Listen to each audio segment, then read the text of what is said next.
Zaten Rusya'nın genelinde 2. Dünya Savaşı ile ilgili anıtlar, heykeller görmek mümkün. Böyle bakın, sandviçler var. 330 ruble. Oo, güzelmiş. Kruvasanlı sandviçler var, poğaçalar var. Poğaça 80 ruble. Anıt da gerçekten çok yüksek ve ihtişamlı arkadaşlar. Yüksekliği de 72 metreymiş bu anıtın. Böyle tabi al götür kahve mesela 70 ruble var. Şöyle menüyü de göstereyim size. Aradığımızı bulduk arkadaşlar. İşte burası da Osmanlı zamanından kalmış. Bakın, Türk balballarına çok benziyor yani bunlar.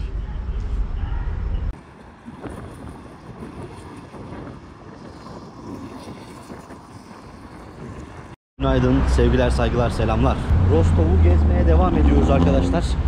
Tabii yani büyük bir şehir, gezilecek çok yeri var ve şimdi ben de keşfetmeye devam ediyorum.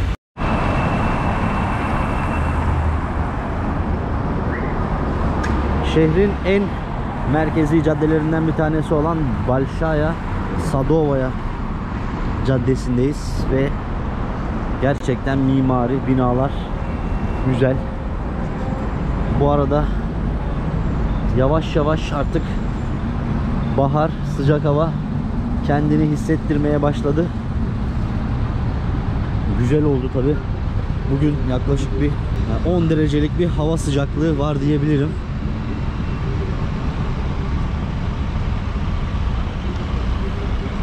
Arkadaşlar şehrin dört bir yanında böyle şehrin tarihiyle ilgili ya da Sovyet tarihiyle ilgili heykeller görmek mümkün.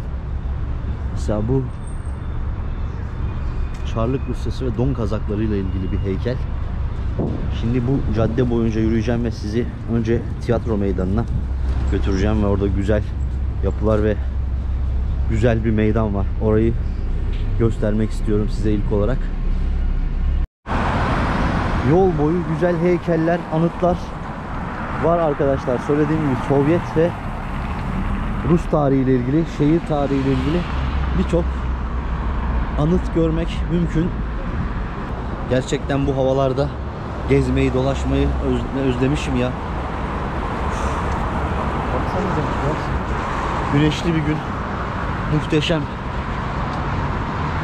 Evet, Rostov'u keşfetmeye devam edelim bakalım.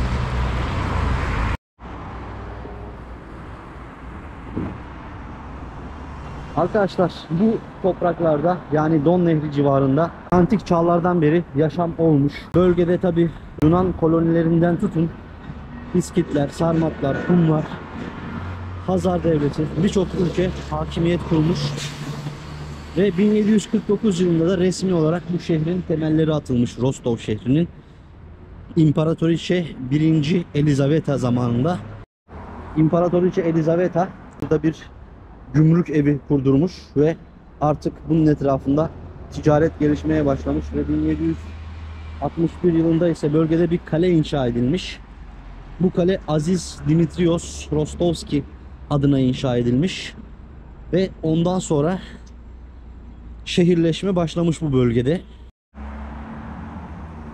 Bu kale tabi Osmanlılara karşı bir savunma kalesi olarak yapılmış. Tabi zaten burası Osmanlı'nın yani Azak Kalesi. Bu bölgedeki en son kalesi. Oraya da yarın gitmeyi düşünüyorum. Yani şehir ilk başlarda bu amaçlarla kurulmuş. Bu ana cadde üstünde de genelde böyle karşıdan karşıya geçiş için alt geçitler yapılmış daha fazlasıyla. Mesela şeyde böyle değil, Krasnodar'da böyle değil, daha çok üstten yaya geçitleri var. Evet arkadaşlar, Rostov şehrinde de tabi çok güzel parklar ve böyle anıtlar var. Söylemiştim size ve şurada da Maxim Gorki'nin güzel bir sözü yazıyor. Tam da 8 Mart Dünya Kadınlar Günü'ne gelmişken burada güzel bir anıt ve söz yazmışlar. İnsanlar da çiçekler bırakıyor. Size hemen onu tercüme etmek istiyorum. Şu üstteki yerde sevginin sınır tanımadığı kadını, anneyi kutlayalım yazıyor. Aşağıda ise Fisya Prakrasnoye Человеки от душем солнце и от молока матери. Yani insandaki en iyilikler, güzellikler kalbindeki, ruhundaki güneşten ve anne sütünden gelir demiş Maxim Gorki. Bence de.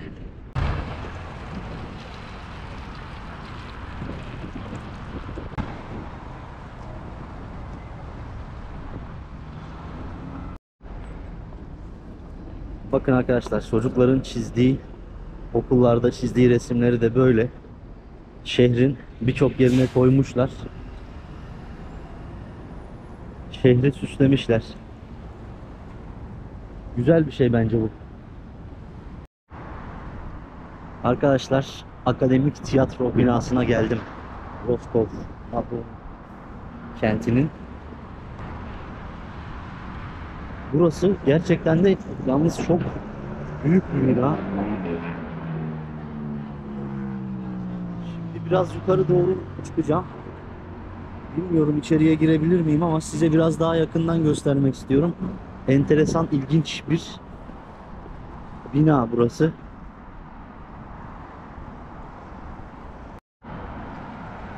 Evet arkadaşlar, tiyatronun genel görünümü böyle gerçekten. Devasa bir tiyatro. Hemen karşısında da Rostov'un yine gezilip görülmesi gereken önemli yerlerinden bir tanesi bu anıt var. Ve tabi burada 1943 yazıyor. Rostov-na-Don kenti 1941 ile 1943 yılları arasında Alman işgali altında kalmış ve bu sebeple her yerde, ya zaten Rusya'nın genelinde 2. Dünya Savaşı ile ilgili anıtlar, heykeller görmek mümkün. Ve şimdi bu da sanırım onlardan bir tanesi. Bakalım neymiş, yakından inceleyeceğim şimdi. Arkadaşlar, bu meydanın ismi de Teatralnaya Meydanı, yani tiyatro meydanı. Ve karşıda zaten gördüğünüz Akademik Tiyatro, resmi adıyla Maxim Gorki Rostov Akademik Drama Tiyatrosu. Rusya'nın en önemli tiyatrolarından ve en eski tiyatrolarından bir tanesi. Tiyatro 1931 yılında kurulmuş, ancak bu bina ise 1935 yılında yapılmış ve şekli de dışarıdan gerçekten ihtişamlı ve bir tiyatroya benzetiliyormuş. Burası da, önündeki heykel de hemen şöyle Stella heykeli, altın heykel yukarıda. Bu da 1983 yılında şehrin Alman işgalinden kurtuluşunun 40. yılında, zafer yılında yani yapılmış. 2. Dünya Savaşı'nı simgeleyen bir Sovyet anıtı ve önünde zaten şu gördüğünüz gibi sonsuzluk ateşi her zaman olduğu gibi yanıyor ve burası da halen buz tutmuş şekilde bu göl. Üstünde de yine zaten savaşla ilgili ve zaferle ilgili şurada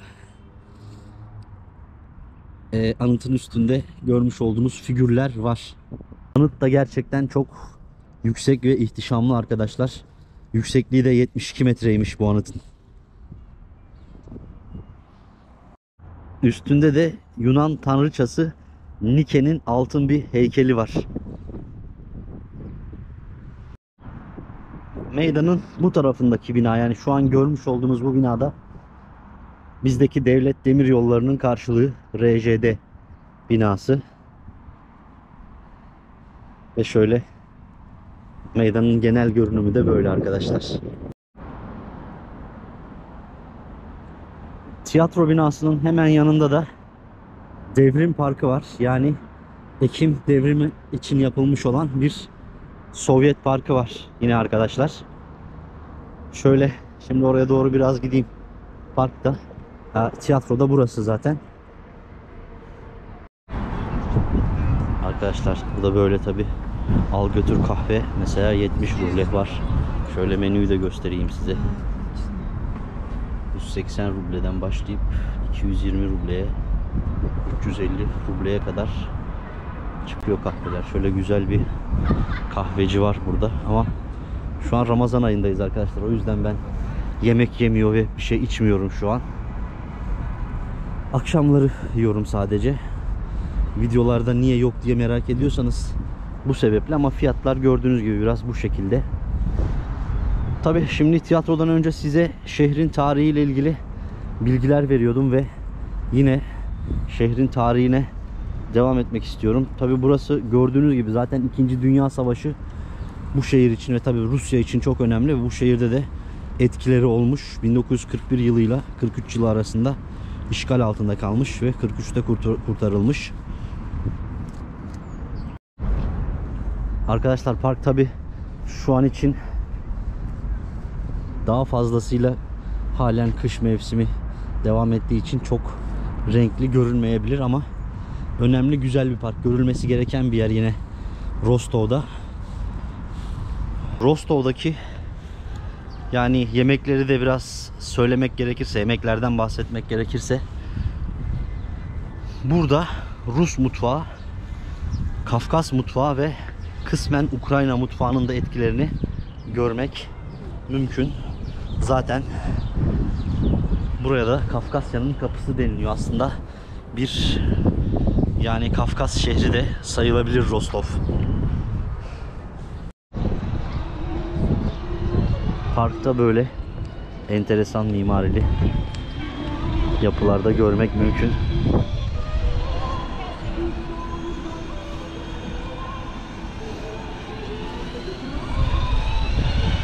Rostov resmi olarak şehir statüsünü 1807 yılında kazanmış arkadaşlar. 1840'lı yıllarda Don Nehri üstünde liman faaliyetleri gelişmeye başlamış. 1870'te de Rostov'la Vladikavkaz arasına demir yolu hattı çekilmiş ve ticaretin gelişmesi daha da hızlandırılmış ve önemli bir ticari merkez olmuş Rostov. Rostov şehrine de Rostov-na-Don'u yani Don üzerindeki Rostov ismini de 1915 yılında vermişler ve arkadaşlar şu parklar gerçekten geniş, güzel, inanılmaz, gezmesi, dolaşması keyifli ve insanlar da bakın, aileler falan, herkes çıkmış geziyor. Yani güzel, şehrin keyfini sürmek için birebir bir yer.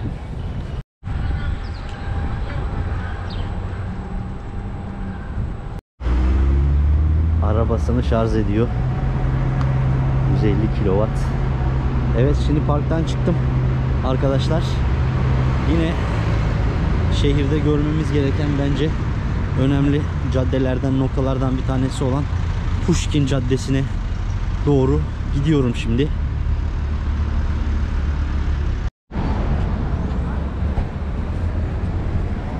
Burası Pushkinskaya Ulitsa yani Pushkin Caddesi, bulvarı diyebiliriz. Trafiğe kapalı bir yer. İnsanlar da gördüğünüz gibi burada dışarı çıkmayı, gezmeyi, dolaşmayı seviyorlar. Bir caddeden daha fazlasıyla park gibi aslında. Trafiğe kapalı bir alan. Şöyle burgerciler, işte büfeler falan, ufak ufak restoranlar var. Tabi bunlardan bahsetmişken size birazcık da fiyat skalasını söyleyeyim. Yani bu tarz bir yerde yerseniz mesela 3 ila 5 dolar arasında bir öğün yemeği yiyebilirsiniz. Ama biraz daha orta düzey restoranlarda yerseniz yemeğinizi burada 10 ila 15 dolar arasında bir ücret ödersiniz Rostov'da. Tabi bunlar benim deneyimlerim yine. Ben bu şekilde yedim içtim şu ana kadar. Onu da sizinle paylaşayım. Arkadaşlar tabi sizlere birazcık da seyahat bilgilerini paylaşayım Rostov'un. Rostov'a aslında yani Rusya-Ukrayna savaşından önce, gerginliğinden önce uçakla da Türkiye'den direkt uçuşla gelebiliyordunuz. Fakat şu an Rostov havaalanı kapalı ve Krasnodar havaalanı da kapalı. Dolayısıyla buraya gelmek istiyorsanız Türkiye'den şeyle gelmeniz lazım. Önce Soçi'ye inmeniz lazım. Soçi'den de buraya trenle gelmeniz lazım. Ya da otobüsle yine bu şehirlerden gelebilirsiniz. Ya da bir araba kiralayıp gelebilirsiniz. Tüm bu seçenekler var. Şöyle bakın, burada Kafkasya'da her yerde olduğu gibi bu kahve arabaları da çay, kahve ve benzeri meyve suyu satıyor. Bu burada hem moda hem de güzel bir ticaret kolu ve bu arabaları da görmek fazlasıyla mümkün.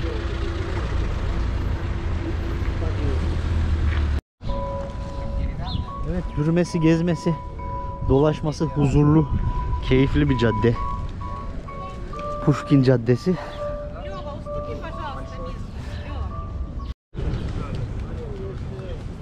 Tabi Rusya'ya seyahat etmek için vize almanız gerekiyor. Bunu da söyleyeyim ve 16 günlük yeni kolaylaştırılmış bir e-vize var. Bununla da buraya gelebilirsiniz arkadaşlar. Otel fiyatları da tabi, benim kaldığım otel mesela 4 yıldızlı, şehrin merkezinde, hatta buranın iyi otellerinden bir tanesi sayılabilir. Otelin gecelik fiyatı 30 dolar, 3000 ruble. Daha ucuza hosteller, oteller de var. Tabi daha pahalıları da var. Eğer sahil kenarında kalmak isterseniz çok daha pahalı oluyor oteller ama manzaralı oluyor tabi. Daha iyi hizmetleri oluyor. Bu şekilde. Arkadaşlar, Rusya'ya geldiğinizde tabi sim kart almanız gerekirse de bu iki firmadan birisini kullanabilirsiniz. Birisi Megafon, birisi MTS. Şu an şurada aşağıda bir reklam yazısı görüyorsunuz. O yazıyı yazmak gerekiyor artık kanunen. Aslında ben bunlardan herhangi bir reklam ücreti almıyorum ama gün gelir bunlar bana reklam verirse diye devletimiz böyle bir yeni yasal düzenleme getirdi. Dolayısıyla aslında ben şu an bir para almıyorum onlardan. Sadece geldiğinizde burada sizin seyahatinizi kolaylaştırmak adına tavsiye ettim. Onu bilginiz olsun. Şöyle bir pastane zinciri gibi bir şey var. Bir içeri girip bakmak istiyorum. Acaba ne var? Burada ne yenilebilir, içilebilir bir göreyim bakayım. Tabii şey demezler herhalde ya. Derlerse de sileriz. Evet, şöyle bakın. Sandviçler var. 330 ruble. Oo, güzelmiş. Kruvasanlı sandviçler var. Poğaçalar var. Poğaça 80 ruble.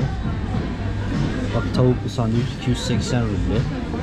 Tatlısı var. Daha birçok şey yapmışlar. Güzel. Pastalar, kekler. Evet, pastane burası.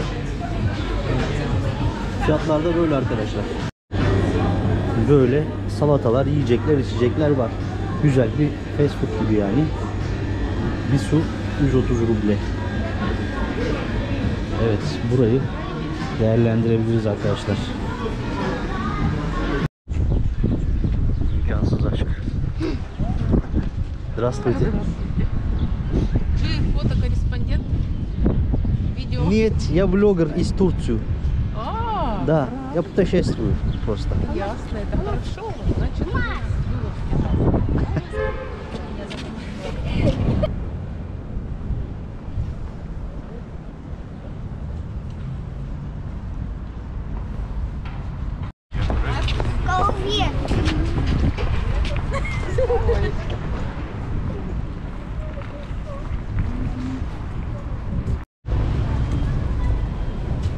Tabii şöyle bakın arkadaşlar, burada zaten çiçek almak, hediye etmek çok moda bir şey. Bir de Dünya Kadınlar Günü yaklaştığı için herkesin elinde bir çiçekler, annesine, sevdiğine, birilerine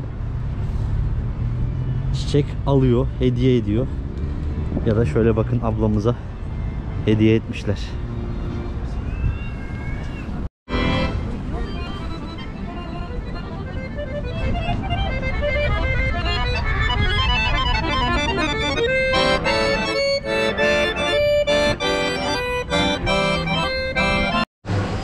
Arkadaşlar, kilit noktayı söyleyeyim size. Yani Rostov'a turistik seyahat yapılır mı? Bence %100 yapılır.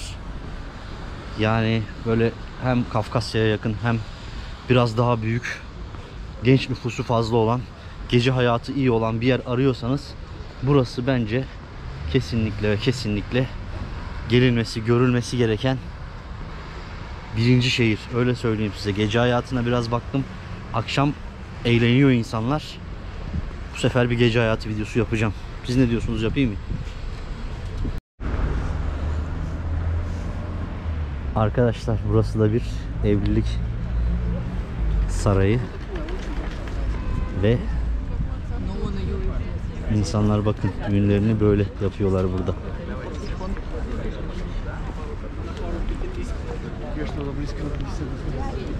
Gelmişken, görmüşken şunu da göstereyim size. İşte böyle evlilik saraylarında nikah olarak yapıyorlar ve aile arasında da bir kutlama yapıyorlar genelde.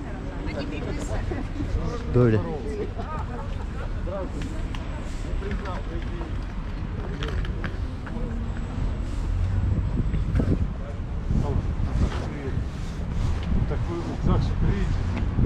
Arkadaşlar burada da bir anıt var yine.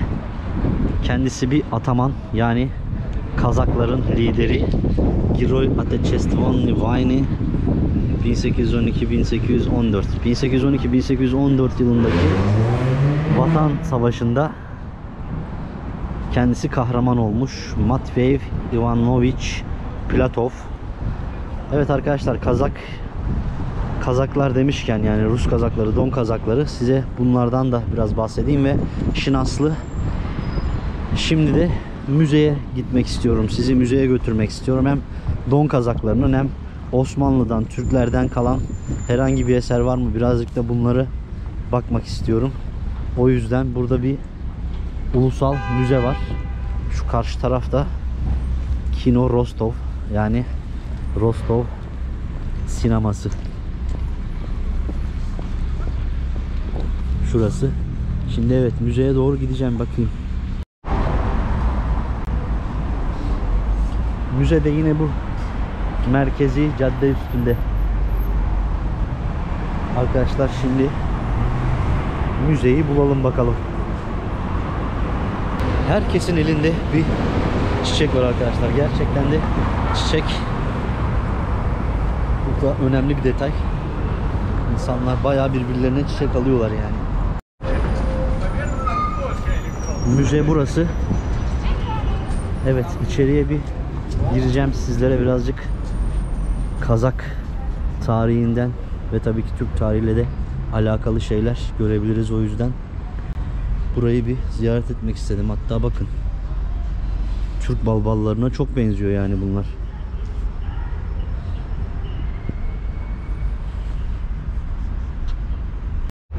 Şimdi yazıyı da okudum da arkadaşlar, zaten şurada Doğu Avrupa Kıpçakları 11. yüzyıl eserleriymiş bunlar. Yani Kıpçaklar diye yazmışlar ama Kıpçaklar da benim bildiğim Türk. Evet, Kazak komutan.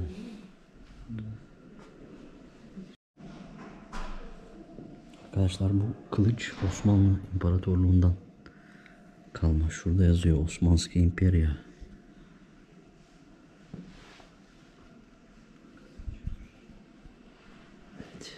Çok da ses yapmayayım, başka insanlar da var. Şimdi üst kata çıkayım. Bakalım başka bir şeyler var mı? Rus İmparatorluğu ve eski Rostov temalı daha çok ürün var burada. Eser var arkadaşlar. Baksanıza, Rostov'da kaç yıllık tenis raketleri. Evet, hayatı gösteren, şöyle göstereyim, gerçekten enteresan bir yer.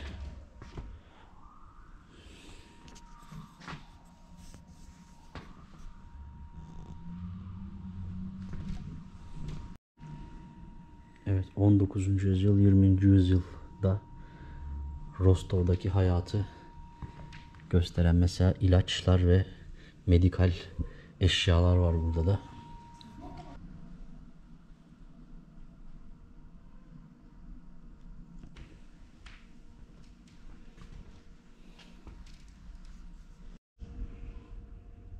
Arkadaşlar Don Kazakları ile ilgili de burada gösterebileceğim bir yer burası var. Aslında daha fazlasıyla Novocherkassk'ta bulunuyormuş. Yani buraya yakın bir semt var. Orada öyle söyledi görevli abla. Evet. Böyle yani bu müze. Aradığımızı bulduk arkadaşlar. İşte burası da Osmanlı zamanından kalma şu görmüş olduğunuz resim, şurası Azak Kalesi. Yani Osmanlı'nın bu topraklardaki en son kalesi. Kırım'ı ve Azov denizini kontrol ettiği kale.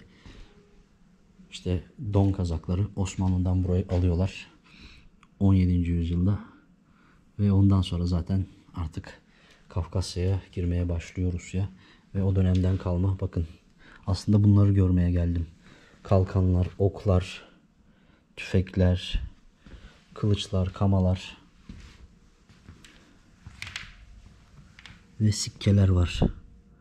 Yani metal madalyonlar ve bazı ufak paralar diyebiliriz. Para değil herhalde. Madalyon bunlar, evet. Şöyle size eserleri gösterirken tabi burada 2. Dünya Savaşı'ndan 1. Dünya Savaşı'ndan kalma eserler de var. Kazak kelimesi Türkçe kökenli olup özgür ve bağımsız anlamına geliyor. Yani maceracı anlamına geliyor biraz. İlk Kazak toplulukları Altın Orda Devleti'nin çöküşüyle birlikte ortaya çıkmışlar. Tabii bu Kazaklar arkadaşlar aslında Slavlar, Türkler, Tatarların hepsinin karışımından oluşan göçebe bir topluluk diyebiliriz ve bu bölgede yaşamışlar. Osmanlı'yla da birçok savaşları olmuş. Hatta işte Azak Kalesi'ni Osmanlı'dan alan bu Don Kazakları ve Zaporojya Kazakları Azak Kalesi'ni almışlar ve Osmanlı'nın buradaki hakimiyetine son vermişler.